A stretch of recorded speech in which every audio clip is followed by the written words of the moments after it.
Gaya hidup keluarga pejabat terus disorot masyarakat. Sejumlah sanksi telah disiapkan pemerintah bagi pejabat negara yang kedapatan pamer harta kekayaan.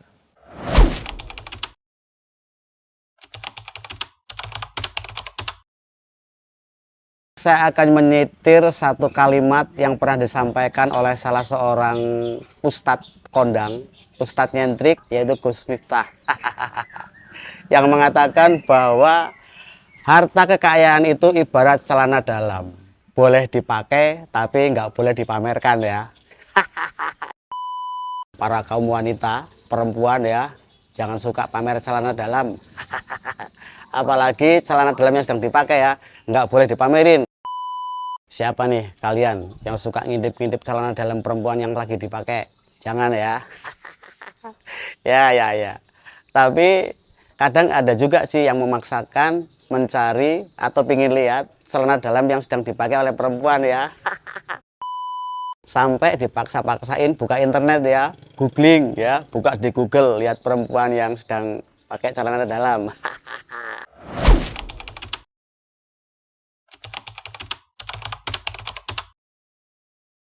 Bicara soal harta kekayaan yang oleh Gus Miftah diibaratkan sebagai celana dalam, boleh dipakai tapi nggak boleh dipamerkan.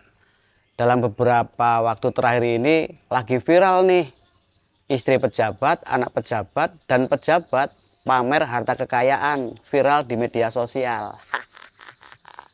Ada yang pamer tas branded harga ratusan juta, ada yang pamer Harley Davidson, ada yang pamer mobil Rubicon, dan harta-harta kekayaan dengan harga mahal lainnya. Masih ingat sama Gayus Tambunan, si WCD, atau anak pejabat eselon 3 Ditjen Pajak yang baru aja ditangkap, Mario dan Satrio? Mereka hanya sebagian dari pejabat pajak dan orang di sekelilingnya yang doyan pamer kekayaan, baik di depan publik maupun di medsos. Nama terakhir Mario bahkan sengaja bikin konten di TikTok yang nunjukin kekayaan sang ayah, salah satu pejabat Ditjen Pajak. Dari pamerin moge-moge sampai mobil Jeep Rubiconnya, yang totalnya mencapai 56 miliar. Namun ketiga harta Mario itu ternyata enggak masuk dalam daftar kekayaan atau laporan harta kekayaan penyelenggara negara KPK sang ayah. Padahal nih, kalau ada artis atau orang biasa yang pamer kekayaan, ada aja yang nyolek Ditjen Pajak. Terus disodorin deh link form pajaknya. Nah, emangnya pendapatan pejabat Ditjen Pajak berapa sih? Terus apa boleh para pejabat dan keluarganya itu pamer kemewahan di publik? Ada pejabat pajak, pejabat bea cukai, bahkan ada juga nih polwan cantik. Seorang polwan berpangkat AKP di Malang tengah viral di media sosial setelah beredar video dengan narasi memiliki gaya hidup mewah. Dalam video, polwan bernama AKP Agnes Juwita Manurung ini disebut menggunakan sejumlah barang branded. Menanggapi viralnya video tersebut, Kapolres Malang AKBP Putu Kolisariana memberikan bantahannya. Video yang menampilkan AKP Agnes pertama kali diunggah di TikTok dengan nama akun @pejabatcurang. Unggahan tersebut memperlihatkan sejumlah foto AKP Agnes yang diambil dari akun Instagramnya. Akun itu membandingkan sejumlah foto AKP Agnes yang menggunakan beberapa barang yang disebut-sebut memiliki harga fantastis, seperti kacamata, tas, sepatu, hingga sepeda. Dikutip dari Kompas.com, AKP Agnes diketahui merupakan Kasat Lantas Polres Malang yang menjabat sejak Juli 2022 lalu. Terkait dengan video yang beredar, belum dapat konfirmasi langsung dari AKP Agnes. Meski begitu, Kapolres Malang AKBP Putu Kolisariana telah angkat bicara menanggapi persoalan yang dihadapi anak buahnya itu. Kolis mengatakan Propam Polres Malang dan Propam Polda Jawa Timur telah memanggil AKP Agnes untuk melakukan klarifikasi pada Minggu 26 Maret. Hasilnya, Agnes membantah telah memiliki sejumlah barang mewah seperti yang dinarasikan dalam video. Dikatakan oleh Agnes, barang-barang tersebut tak sama mereknya seperti yang disebutkan. Terkait dengan keterangan tersebut, Agnes memiliki bukti pembanding seperti foto. Agnes juga mengatakan barang-barang yang dipakainya tersebut tak hanya miliknya, tapi berasal dari orang tua dan pinjaman temannya. Untuk barang yang dibeli sendiri oleh Agnes, yakni sandal, diklaim buatan dalam negeri, namun memiliki bentuk yang mirip dengan buatan luar negeri. Harta yang paling berharga adalah keluarga. Kalau harta, benda kekayaan itu hanya titipan ya, titipan yang maha kuasa, yang hanya bisa kita pakai ketika kita hidup di dunia dan tidak dibawa sampai kita mati ya. Kecuali harta dan kekayaan kita itu digunakan untuk kebaikan ya, insya Allah ini akan menjadi amal kebaikan kita yang menolong mungkin ya nanti ketika kita di akhirat ya.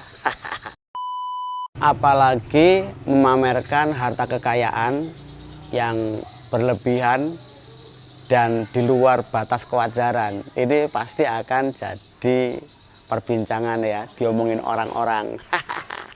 Kalau sudah diomongin orang-orang, viral sampai kepada aparat penegak hukum, sudah pasti akan dilakukan penyelidikan.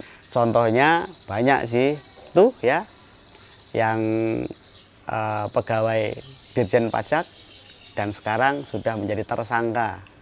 Bahkan anaknya juga jadi tersangka ya. Dan itu gara-gara anaknya tuh menganiaya seseorang, anak di bawah umur. Lalu kasusnya viral dan menjadi bulan-bulanan netizen. Sampai akhirnya ya dihukum, diproses hukum ya. Tapi memang di zaman sekarang ini tidak etis lah kalau kita pamer-pamer harta kekayaan di media sosial dan diperlihatkan pada seluruh masyarakat di Indonesia. Mendingan kalau punya harta disimpan, ditabung, jangan dipamerkan. Syukur-syukur dibagikan kepada fakir miskin, saudara-saudara kita yang membutuhkan ya. Ya kalau dipamerkan, harta didapat dengan cara yang tidak wajar, terus dikomentari sama netizen, dan sampai ke telinga para penegak hukum, diselidiki, ya kasus deh. Dan memang nggak pantas lah kita pamer-pamer harta di media sosial. Cukup dipakai dengan baik ya, nggak usah dipamerin. Nanti bikin orang ngiler ya.